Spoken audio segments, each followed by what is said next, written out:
तमाम बातें आप लोगों को सुनने की मिला, खूब मजा लिया भैया। बार अच्छा तो हम बताई क्या वाला हरी का कहत रहन उही में लहरी गुरुजी एक गाना गा रहे हैं, हम बहुत 3-4 मंच गाए हैं लहरी गुरुजी से। उन गाना गा रहे हैं सत्यम शिवम सुंदरम, गंगा किनारे मेरा गांव है, ककारा से गाए रहे हैं। तो कहन बिटिया है कहीं जोड़ दा, कहन सोना है कहीं जोड़ दा। तो कवि जी हमारे लिखेगी, कमल यादव कवि जी ने लिखा अपने कलम से। कमल कवि जी ने अपने कलम से लिखा। क्या लिखा? क्या लिखा?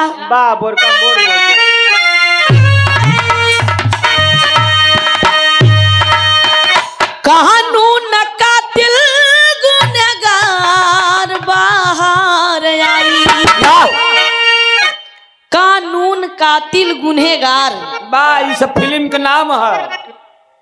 उन्होंने सत्यम शिवम सुंदरम गंगा पार तमाम फिल्म का नाम बता रहे हैं। देखा वो बुढ़ावा जरूर रहे, लेकिन जौने समय घोड़ा बन के ही उछरत रहे ने, आवाज वही टनाटन रही। बिना कपड़े उठाए एक तरह कैलम। हाँ, कैसे गावे हम गाय को उनका बतावा हम। कानून का दिल गुनहगार बाहर आई, बलमुआ के देश में।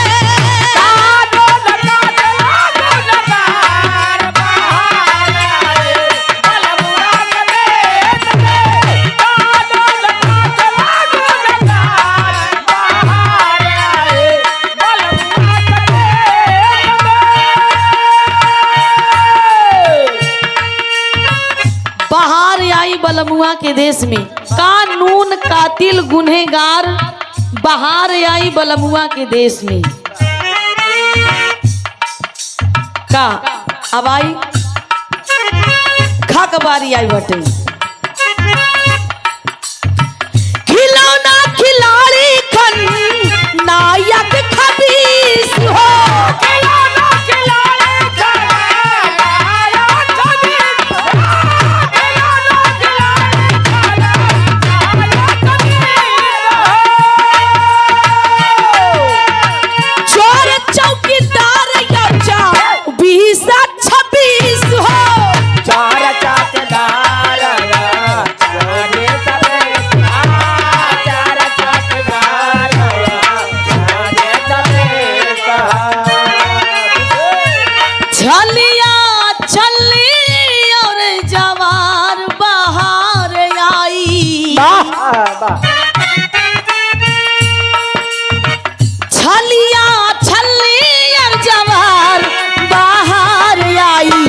बलमुआ के देश में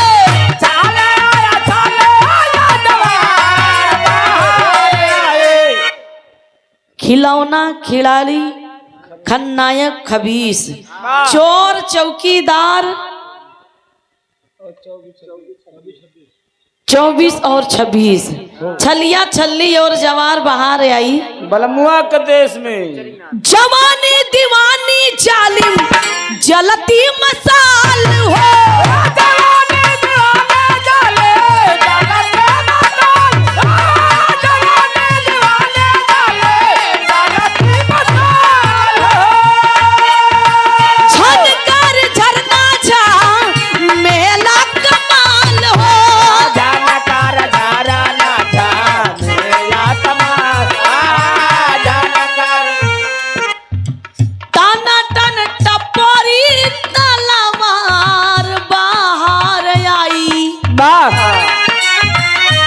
बलमुआ के देश में जवानी दीवानी जालिम जलती मसाल बाहर आई बलमुआ के देश में। टना टन टपोरी तलवार बाहर आई जवानी बलमुआ के देश में। ठाकुर ठाकुराइन और ठंडी जमीन बतावा ठाकुर ये सब कितना फिल्म का नाम हो। बहुत सारा ऐसा गाना है, लेकिन कुछ बदल के अब एक बिरहा आप लोगों को और सुनाई दी। अब कुछ बजाए लो तब मूड पानी बन जाए।